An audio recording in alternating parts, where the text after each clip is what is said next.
Parliamo di dolori non plastici, un po' riprendo quello che avevo detto ieri, spero con un buon audio. C'è qualcuno qua che mi sta già sentendo, se può mettere un commento e dire: "Ti sento bene questa volta", so che c'è già una persona, spero che non le altre arriveranno.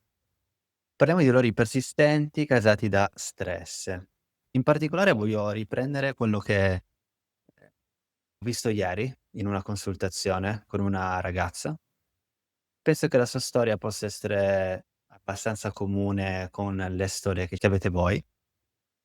I dolori da stress, i sintomi da stress non arrivano mai per caso, hanno dei particolari fattori, dei particolari comportamenti. Vediamo insieme la sintomatologia, così che anche voi possiate essere sicuri che la vostra casistica sia inerente, causata da stress o emozioni represse. Altri modi per chiamare questi sintomi sono con la parola, nociplastica. Quindi il nociplastico, sintomo nociplastico, scientificamente usato nella letteratura, sono dolori causati da un'ipersensibilità del sistema nervoso. Andiamo a vedere qui i particolari sintomi di questa ragazza che ovviamente non farò nomi e cognomi, non ho una ragazza che ho visto ieri. Ha avuto dei dolori pelvici che poi sono diventati, cervicalgie, mal di schiena, tendinite, un background di ansia, diciamo che quella è sempre stata lì, problematica pelvica ultimamente, quindi di adduttori, pubalgia, possiamo anche dirla così. Quando ho visto questa persona mi sono rivisto moltissimo, perché ha visto l'Alessio del passato con, diversi sintomi.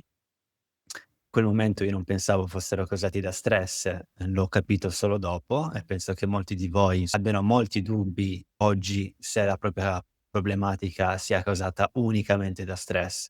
Il problema qua dubbi arriva principalmente dal fatto che non ci sono medici, e non ce ne sono tanti, che vanno su quei fattori emotivi, o i fattori psicologici e sociali del sintomo. Un po' perché non hanno tempo, un po' perché non sono stati formati per questo. Dicono: "Non vado a chiedere se il mal di schiena è causato da stress, perché il mio ruolo da medico è quello di diagnosticare problematiche gravi. Quindi io non mi prendo la responsabilità di andare su fattori che a me, insomma, tra virgolette, "non interessano", che sono appunto quelli stressanti, quelli emotivi, perché questi sono gestiti da un eventuale psicologo. Il problema di questa ragazza è che aveva già girato tantissimi specialisti, dove ogni medico, ogni fisiatra, ogni neurologo, ogni reumatologo andava a vedere s propria parte, e la propria parte era quella biologica. I sintomi causati da stress solitamente vanno insieme, non è mai solo un sintomo. Quindi se soffri di mal di schiena, molto probabilmente non hai solo mal di schiena, è anche reflusso, dolori, costipazione, problematiche digestive o ansia. Quindi quando ci sono dei sintomi che convivono assieme, allora lì capiamo che ci potrebbe essere qualcosa di più che solo un problema fisico. Dico a tutti che il dolore psicosomatico, come viene anche chiamato, dolore nociplastico, cioè non sono dolori che ci creiamo con la testa, è un dolore, il dolore è dolore, viene sentito, è al 100% vero. Quindi o che sia causato dal corpo, quindi causa di, per esempio, di tumori o di infezioni o di lacerazioni muscolari o di fratture osseo, tendine. Oppure quelli causati da stress sono dolori che possono essere anche molto intensi, tutti e 2. Quindi non vuol dire che se io sento dolore molto forte, allora necessariamente è una problematica strutturale del corpo, allora invece un po' più lieve, allora non è nulla, okay? Perché il dolore è dolore e il sintomo può essere anche non doloroso. Esempio, un sintomo dato da una sensazione di vertigine o tinnitus, quindi ci sono sintomi dati da acufene, piuttosto che palpitazioni, senso di freddo, senso di caldo intorpidimento della pelle, e anche parestesia eventualmente, quindi non sentire, delle parti magari del braccio, solitamente questo avviene nel braccio, tatto magari viene a mancare. Ecco che in queste sensazioni il medico solitamente fa delle elettromiografie, fa eventualmente dei test neurologici per capire se veramente c'è una problematica, a un danneggiamento potenziale del nervo o da un impulso dei nervi che non funziona bene. Quando però queste cose arrivano con esiti negativi, i fattori psicologici e sociali devono essere presi in considerazione come cause primarie della problematica. I dolori nociplastici, sintomi nociplastici causati da stress convivono con altri sintomi. Solitamente l'ansia è quella che è fondo, preoccupazioni di fondo. Se l'ansia è di quella cosa che sta lì di fondo, questa si può trasformare in tantissimi sintomi, perché se c'è una contrazione muscolare, quindi se il corpo è impaurito, è in preoccupazione, cambiano una marea di cose all'interno del corpo. Dal punto di vista ormonale, cardiovascolare. Mettiamo caso che ci sia una pressione sanguigna, alta. Il medico, dal suo punto di vista convenzionale, vuole evitare che la persona vada ad avere eventualmente un infarto, okay, o altre problematiche. E quindi lui non va a pensare: "Adesso andiamo ad agire sullo stress o sull'ansia", perché per lui la sua principale responsabilità è evitare che tu esci di là e muori, okay? Quindi tutto quello che noi chiediamo dalla medicina convenzionale sono richieste per evitare problematiche gravi. Una volta fatta questa, tutto il resto dovrebbe essere fatto con più calma e con più serenità. Io faccio questi video per, dare più fiducia alle persone che, nonostante ci siano dolori intensi, esempio in questo caso della persona che ho visto ieri in consultazione, con tanta ansia, con tanti dolori che si ramificano, tanta pressione sulla scuola, sull'università, sul lavoro, perché queste problematiche non arrivano così dal giorno all'altra, ma la pressione, l'ansia e la preoccupazione aumenta di mese in mese, di anno in anno, e in questi mesi, in questi anni, i sintomi iniziano a variegare. Chi arriva ad avere una problematica di cervicalgia, chi invece arriva ad avere una problematica di stomaco o di mal di schiena. Quindi ci sono vari sintomi in tutto il corpo, okay? La prima cosa che deve essere esclusa è la problematica strutturale. Questo il medico lo fa molto bene. Le diagnosi sono molto avanzate per dire se c'è un problema grave. E se c'è una problematica di ischemia ci sono vari sintomi e si vede subito con una risonanza magnetica, okay, solitamente nel cervello. Oppure se c'è una problematica di dolore alla schiena, se c'è un tumore alla schiena si vede subito con una risonanza magnetica. Quando però, non è chiara la radice del problema, la persona può iniziare a divagare e fare una marea di visite, perché non viene, dal punto di vista medico non tranquillizzata che non c'è nulla di grave e quindi, potrebbe esserci una questione più emotiva, più, sociale, quindi, ehm, una questione più pressante. Persona poi va fuori dall'ospedale o dallo studio del fisiatra o del neurologo che non sa più cosa fare. Qualcuno va dallo psicologo, però anche lo psicoterapeuta non è formato sul corpo, ma più sulla mente e quindi non si lavora praticamente mai sul corpo.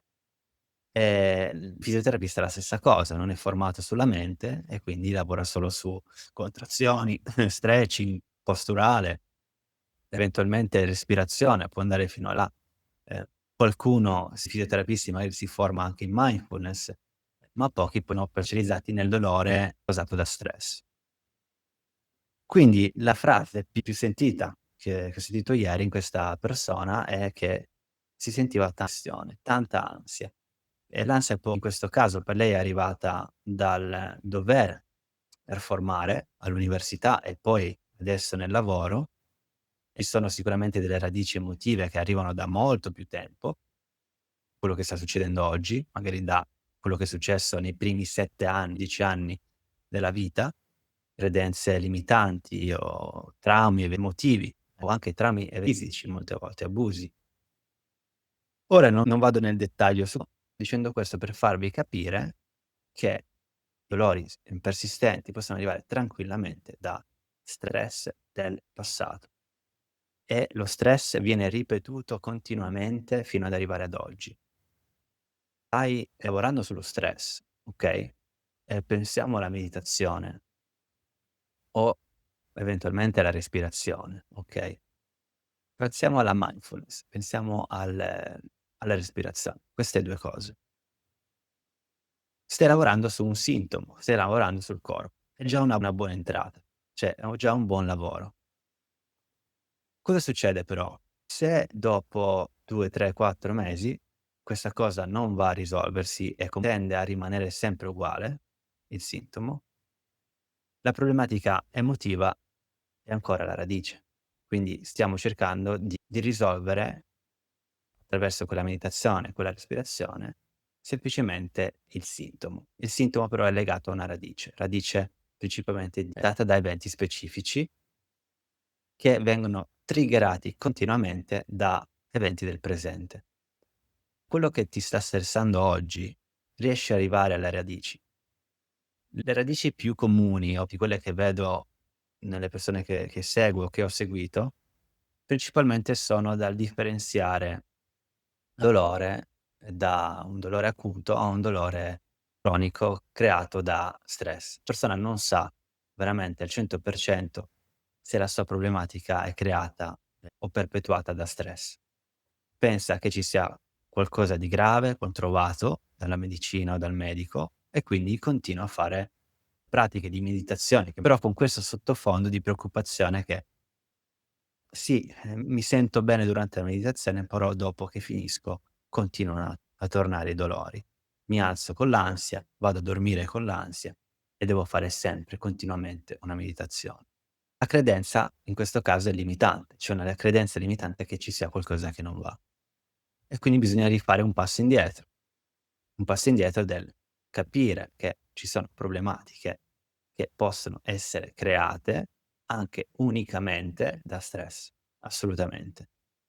Tra l'altro queste problematiche come fibromialgia, cervicalgia o ansia o anche mal di schiena stesso, stanno diventando sempre più numerose queste casistiche. Ricordo che in Italia sono 1 su 5 le persone che soffrono di dolori cronici. Se andiamo a vedere le cause di questi dolori cronici, direi che la maggior parte, più del 70-80% sono di natura stressante. E il problema è che quando iniziamo a prendere dei farmaci, per esempio per l'ansia, per attacchi di panico, per depressione, diventano anch'essi, diciamo, hanno dei effetti collaterali oppure possono essere anche addictive. Come si dice in italiano? Non mi ricordo il nome. Abbiate pazienza, ogni tanto parlo molto in inglese, quindi in italiano molte volte non mi vengono le parole. Qualcuno mi aiuterà con dei commenti. Comunque che cercherai di prendere questi farmaci più e più volte per rassicurarti, okay? E qui entro di nuovo nel tema della paura. Una persona oggi mi ha scritto, o ieri non ricordo, uno dei commenti di un mio video, se bisogna agire nonostante la paura oppure no. E la sua domanda era relativa al fatto se io agisco con paura, esempio, io ho mal di schiena, ho pubalgia e agisco, quindi vuol dire che faccio le mie attività fisiche con paura. Non è che se io lo faccio con paura, la paura aumenta ancora di più e quindi a quel punto succede qualcosa e quindi più paura ho e più rimango fermo. Non dovrei diminuire la paura prima di far qualcosa di fisico, quindi di magari aumentare l'attività fisica? E la risposta è no, non possiamo aspettare che il sintomo o la paura vada giù per ritornare alle attività della vita. Quindi farle nonostante la paura è sicuramente qualcosa che, invito a fare, quindi di non evitare nessuna azione. Il problema è questo, che come ho detto prima, hai mal di schiena o pubalgia o cervicalgia e ti hanno detto di ritornare all'attività fisica. Quando fai l'attività fisica pensi costantemente, anche inconsapevolmente, che puoi rompere qualcosa. Questo è successo a me quando ho sofferto di pubalgia a 17 anni.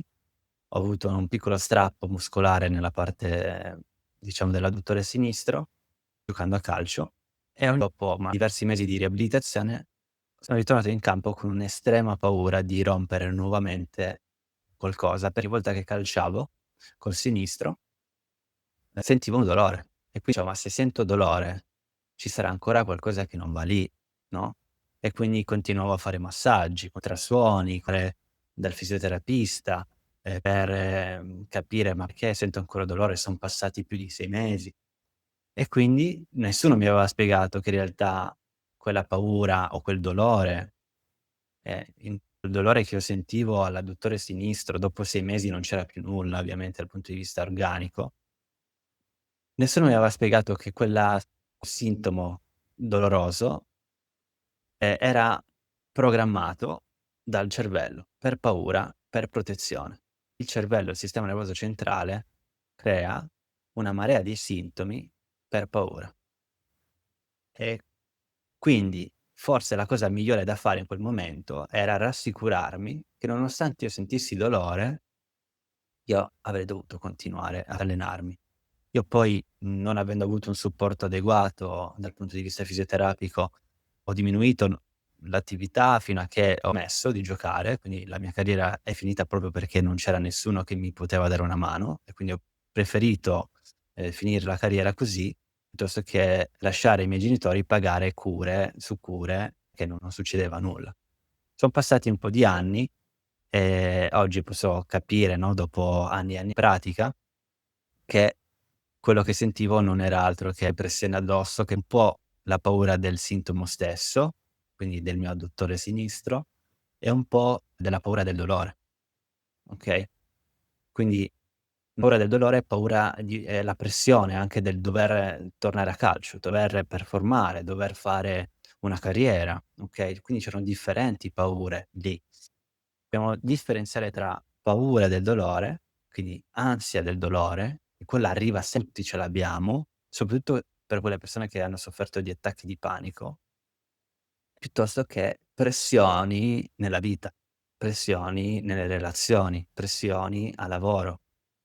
E la paura del dolore si risolve la psicoeducazione, soprattutto col capire che quello che stai sentendo non ha nessuna causa. E questo ti dovrebbe già dare un po' di sollievo, però non va necessariamente a risolvere il sintomo. Nella maggior parte delle volte non succede, perché la problematica era già emotiva a priori. Se la persona in cui hai visto ieri era già una persona perfezionista, una persona che metteva tanta pressione addosso per raggiungere degli obiettivi alti, dove si metteva tantissima responsabilità, e queste sono le radici dei suoi sintomi. Il fatto di mettersi tanta pressione e il corpo, dopo tutta questa pressione che ha assorbito, va a rilasciare in sintomi fisici. Il sintomo fisico diventa cronico, la persona soffrirà di 2 cose: una, della pressione che si era messa prima a lavoro o in famiglia o nelle relazioni, e 2, del sintomo. Questa cosa diventa sempre più grande finché questi sintomi si aggravano, diventano variegati, quindi non solo dall'attacco di panico e ansia, inizierà a diventare eventualmente altre cose. Non voglio catastrofizzare qui, però i sintomi persistenti, se vengono lasciati soli, diventano sempre più potenti. Nel mio caso infatti quando avevo 17 anni, ho subito questo infortunio che è diventata pubalgia, poi si è risolta da sola, almeno io ho pensato che si fosse risolta da sola, però si era semplicemente spostato il problema nella cervicalgia, quando poi ne avevo 19. Mi ero infortunato in palestra, non ho sentito nessun crack, non ho sentito nessun dolore acuto in quel momento che avevo pensato è che mi ero infortunato in palestra, perché dopo che son tornato dalla palestra, intorno ai 18, 19 anni, ritorno a casa, tolgo la maglia e sento un dolore atroce al collo sinistro, nella zona del collo sinistro. Questa zona qui viene un dolore lancinante, proprio fortissimo, da non poter muovermi proprio. E da lì quel dolore è rimasto per 5 lunghi anni.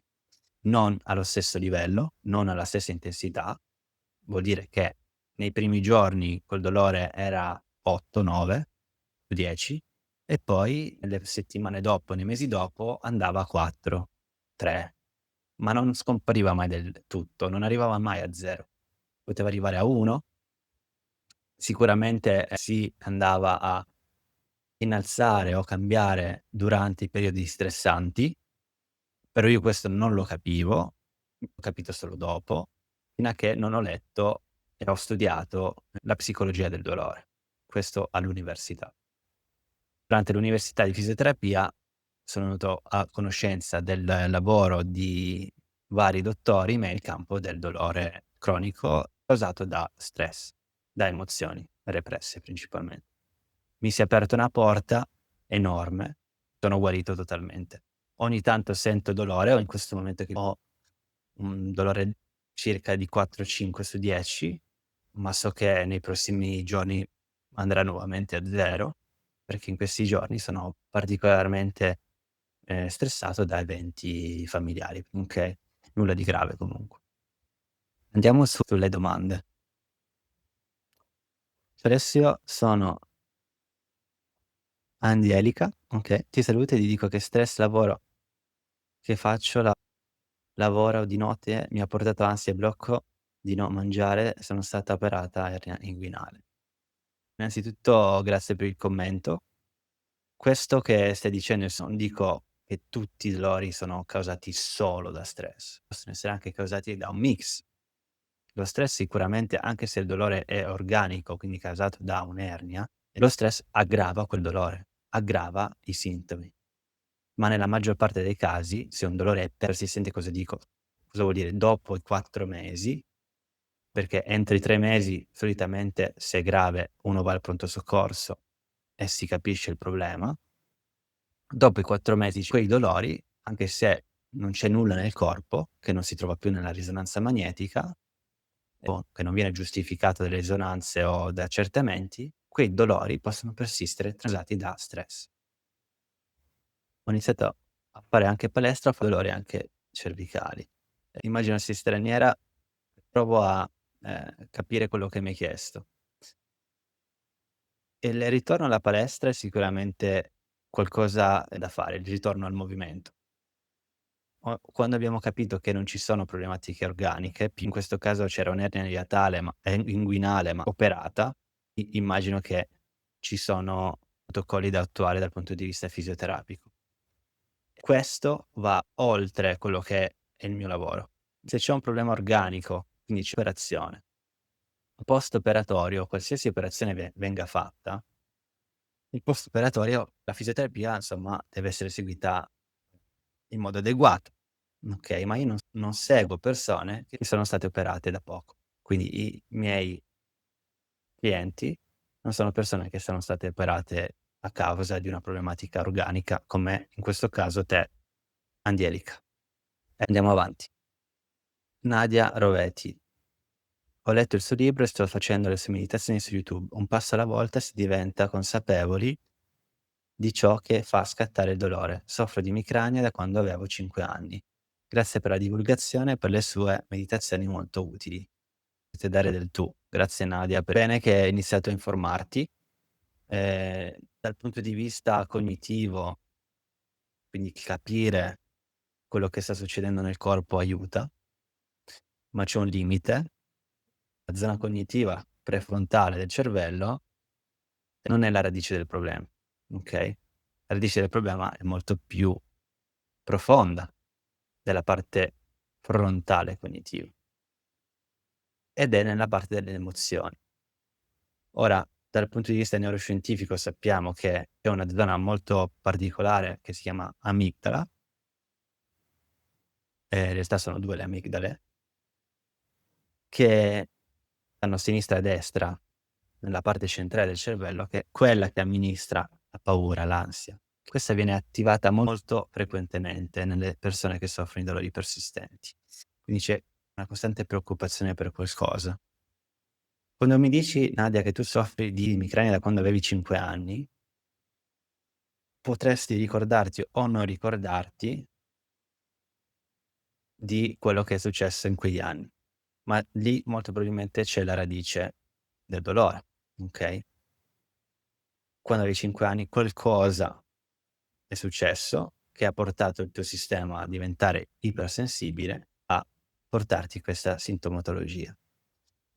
Se posso tranquillizzarti, ci sono persone che ho seguito con emicrania che hanno avuto grandissimi benefici con quello lavoro che ho fatto, ma che non ho fatto solo io, che molti terapisti, ehm, stanno già facendo in tutto il mondo. Non siamo in tantissimi, ma ci si arriva. Purtroppo è un lavoro nuovo, purtroppo per fortuna, purtroppo perché vorrei avere molti più casi italiani e europei soprattutto, che giustificano quello che stiamo facendo. La neuroscienza, lo giustifica già, però dal punto di vista medico ci sono ancora dei neurologi che, non capiscono, comunque non si informano su queste altre, modalità di riequilibrio, attraverso appunto il lavoro sulle emozioni. Secondo me sono, anche tanti medici che sono aperti a questa cosa e magari tendono a non dirlo pubblicamente per evitare problematiche, essere derisi tra colleghi. Questo è accaduto molto al dottor Sarno, che è stato deriso probabilmente per tutta la sua carriera. Però oggi abbiamo tante evidenze di quello che diceva era vero. Quindi la paura e la preoccupazione come radice. Se andiamo su quei primi anni, su quello che hai vissuto, capire che ci poteva essere molta pressione o tanta paura per qualcosa che è successo. Spero riuscirai a uscirne fuori. Ci sono, diversi strumenti, ti posso consigliare il tapping, il tracciamento somatico o la scrittura espressiva, però avresti diversi contenuti su questo canale. Vediamo se vado avanti. Angelica era serba e grazie a Giusy Toscano che è mia zia. Qualcuno della famiglia c'è. Okay, andiamo su un altro topic o allarghiamoci su questo lavoro riguardo ieri avevo parlato di credenze. Molti sintomi possono arrivare anche non direttamente da eventi specifici e questi eventi specifici hanno creato delle credenze che sono diventate, per esempio, credenze del non essere abbastanza. Questo ha portato quindi a poca autostima, people pleasing, con voler confrontarsi con gli altri, al rimanere sempre in sottofondo e questo per me, è una radice chiara, è una credenza chiara nella mia vita.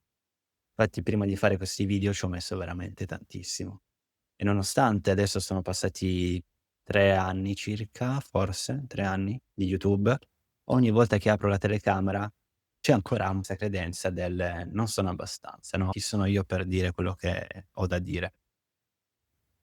Questa cosa arriva da quando ero piccolino. Non voglio andare adesso sulle radici perché potrei farci una live di 1 ora, però queste credenze non sono abbastanza, non merito, chi sono io per dire questo, sono credenze che portano a molta pressione, tanto stress, e a quel punto i sintomi possono arrivare. Ma quando sappiamo che gli stress odierni del giorno possono portarci i sintomi ad alzarsi, non abbiamo paura di quei sintomi, perché sappiamo da dove arrivano. Sappiamo che quelle credenze non sono veritiere, che arrivano da passato, da qualcosa che è successo dai 0 ai 7 anni molte volte. Dai 0 ai 7 anni possono essere successe una marea di cose che ci hanno formato il nostro carattere di oggi. Però le credenze possono essere cambiate con, per esempio, la consapevolezza. Quindi se ho una problematica di public speaking, paura di parlare in pubblico, nei miei video magari non si vede tantissimo, però vi assicuro che c'è. È perché magari da bambino mi viene in mente questo evento, quando suonavo il flauto da bambino, a me piaceva tantissimo suonare il flauto, piaceva tantissimo la musica, piace tantissimo la musica ancora oggi, ma ricordo che mi tremavano talmente le mani, le dita, che a volte io non riuscivo proprio a mantenere il flauto in mano, cioè mi tremavano talmente le mani che a volte mi cadeva. Qualcuno mi ricordo che forse aveva anche riso per questa cosa, ma oggi so che la cosa lì era un qualcosa di passato, no, ehm, posso sentire della compassione per quell'Alessio che era molto nervoso e ansioso per suonare in pubblico. Quello sicuramente era un evento che quell'ansia arrivava da qualcosa di più antico, okay? Se lavoriamo su questi eventi, ad esempio con l'Optimal EFT o il Tapping EFT, riusciamo, a disinnescare quelle radici e quelle credenze. O meglio, magari non disinnescarle al 100%, anche se questo potrebbe, aiutare i sintomi odierni, ma farli abbassare. C'è questa credenza che continuamente magari martella del: "Non sei abbastanza, non sei formato abbastanza, ma chi ti credi di essere?" Robe così, ehm, diventano con un volume molto meno alto. Questo aiuta tantissimo a avere meno pressione, quindi magari 3 anni fa quando facevo i video su YouTube avevo mal di testa dopo, okay, oggi no, finisco il video e son tranquillo. Questo mi ha fatto capire in questi anni che la consapevolezza delle nostre radici o degli eventi passati, averne solo consapevolezza, mi ha aiutato tantissimo nel presente. E soprattutto credenze sul devo tener tutto sotto controllo, altrimenti crollo, altrimenti questa cosa non riuscirà. Questa è un'altra credenza, no, che porta poi tanta ipervigilanza e tanta catastrofizzazione. Questi sono comportamenti molto comuni per chi soffre di sintomi persistenti.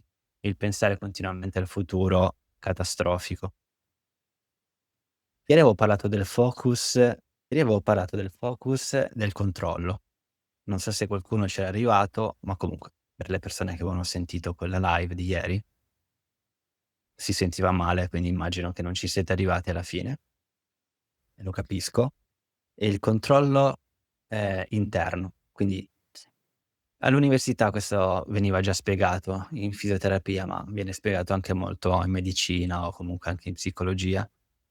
Ci sono 2 tipologie di focus, cioè la persona si focalizza o tanto sul proprio interno o tanto sull'esterno. Cosa vuol dire? Non sto parlando di essere più sensibili e sentire il battito cardiaco, oppure essere più sensibili all'esterno e sentire gli uccellini che volano in quell'albero che sta a 100 metri. No, sto parlando più in questi termini. Spiego: se la persona, o in questo caso tu o io, mi focalizzo su un focus esterno di controllo, vuol dire che l'esterno controllerà le mie azioni. O io penso che l'esterno sta controllando i miei azioni e i miei sintomi. Questa è una red flag. Red flag vuol dire che la persona ha più possibilità che il proprio sintomo diventa cronico, okay, e si perpetua per più tempo. Quindi il fatto del dire: "Oh, il problema è il tempo, il problema è che non trovo lavoro, il problema è del mio compagno o la mia compagna che non mette in ordine la stanza e mi fa incazzare. Il problema è del terapista o dei medici che mi hanno seguito e erano tutti ignoranti, non sapevano cosa stessero facendo. Il problema è che ho l'ernia, il problema è che ho la scoliosi, il problema è che ho 2 genitori che non mi hanno mai seguito da bambino, son sempre stati assenti, il problema è quel trauma." Quindi questi sono focus of control esterno. E questo, se questa è la tua modalità, devi rendertene conto. Non ti sta aiutando e non ti aiuterà. Anzi, questa è una resistenza che si sta mettendo nel mezzo, più volte ti lamenti per qualcosa di esterno, il problema sono gli altri, okay, e più questa problematica di sintomatologia che hai si perpetua, perché tu non puoi controllare quello che sta all'esterno. Molte persone dicono: "Ti avranno già detto questa cosa", ma da una parte ti entra, dall'altra parte ti esce, e ci sono invece le altre persone, poi diciamo persone che normalmente prendono la responsabilità che probabilmente ci siano delle cose da ancora da imparare e da scoprire su se stessi, che dicono: "Okay, il problema non è mia madre o mio padre che devo accudire costantemente. Magari il problema è che io noto su di me una grande pressione addosso, che io non mi voglio bene, che io non accetto, mhmm, quello che ho fatto nel passato, ho delle credenze limitanti, non sono abbastanza amabile", queste credenze. Quindi il focus è interno. Okay, so che il mio problema è relativo allo stress, come posso minimizzare le mie reazioni a quello stress esterno, in modo che io rimango centrato in una situazione pace possibile. Per quanto possibile, perché molte volte questo non è sempre possibile. Ci sono degli eventi stressanti molto acuti, esempio dei lutti, delle malattie o, incidenti, che ti portano a una sorta di destabilizzazione. E non sto parlando di questi, ma sto parlando mini trigger durante il giorno, che ti arriva un messaggio di tua figlia e subito pensi: "Oh Dio, cos'è successo?" Arriverà qualcosa di malefico da quel messaggio che non hai ancora visto. Questi sono i trigger. Oppure credenze del tipo: la mattina ti alzi e pensi: "Oggi sarà un devasto, oggi sarà dura." Ecco, tutti questi pensieri arrivano da qualche cosa, arrivano da un passato e quei passati sono le radici del problema che senti oggi. La scrittura espressiva ti aiuta molto in questo, ti aiuta a esplorare tutto ciò, ti aiuta a lasciare andare, ti aiuta a capire e a sentire soprattutto, perché mentre che scrivi senti. Ehm, Visite da uno psicologo in questo caso, cosa che però può servire sicuramente un psicoterapeuta in questo, se pensi che ci siano stati dei traumi molto forti non gestiti, ma anche nei casi in cui c'è stato uno psicologo che ti ha aiutato, ma non totalmente una problematica, vuol dire che lì c'è ancora qualcosa che è rimasto in radice, qualche credenza, ancora qualche paura. Ricordo che, la paura e ansia son 2 cose diverse. L'ansia è qualcosa di non normale per il corpo, da sentire in modo cronico. La paura normalmente è qualcosa di acuto, la paura che, cado dalle scale, okay, perché in quel momento penso di cadere e morire. Ma qui stiamo parlando più di ansie, di preoccupazioni, non di reali paure, perché tutte queste ansie sono date da eventualmente catastrofizzazioni del futuro. Okay. Spero che abbiate capito le vostre radici e se non le avete capite vi invito a, notare i vostri trigger, essere consapevoli di quello che vi fa stressare e magari datevi qualche domanda del: "Cos'è successo nel passato che mi ricorda questa cosa?" E una volta che hai capito questi eventi, la tua storia, ci sono vari strumenti che puoi mettere in atto. Io metto in atto il tapping, la scrittura, la meditazione, diverse strategie che entro Neurobalance. Non è detto che tutte queste strategie debbano essere messe in atto, magari ne basta solo una. Dovete iniziare a esplorarvi prima di chiedere ad un'altra persona di aiutarvi e se non riuscite da soli potete chiedere aiuto, ma vi, invito a fare inizialmente questo lavoro da soli, perché c'è il rischio che abbiate poi questo focus of control esterno. Del pensare che ci sia l'ennesima terapia o l'ennesima soluzione che vi magicamente vi farà le soluzioni solitamente richiedono un grande lavoro introspettivo, a meno che non stiate cercando semplicemente di lavorare sul sintomo, come fa la medicina convenzionale, e di abbassare quel sintomo, ma non lo risolvete al 100%. Grazie per essere stati qua. Se avete delle domande scrivetemele come sempre. Spero di aver risposto a tutte quelle di questi giorni. So che siete sempre di più, siamo arrivati quasi a 5.000 sul canale, mi fa molto piacere. Questo mi fa capire che c'è molto interesse nel topic. Fate pratica, più che capire. Molte volte il capire non risolve tutto.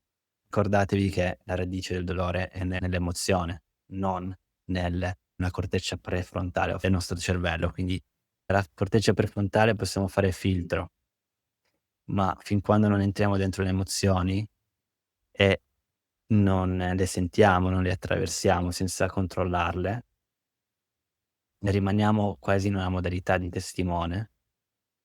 Fin quando non facciamo questo, non capiamo che noi non siamo i nostri dolori, non siamo i nostri sintomi.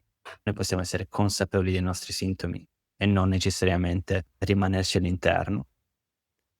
Se non capiamo questo è lunga, è lunga. Comunque, grazie ancora e ci vediamo nella prossima live o video. A presto.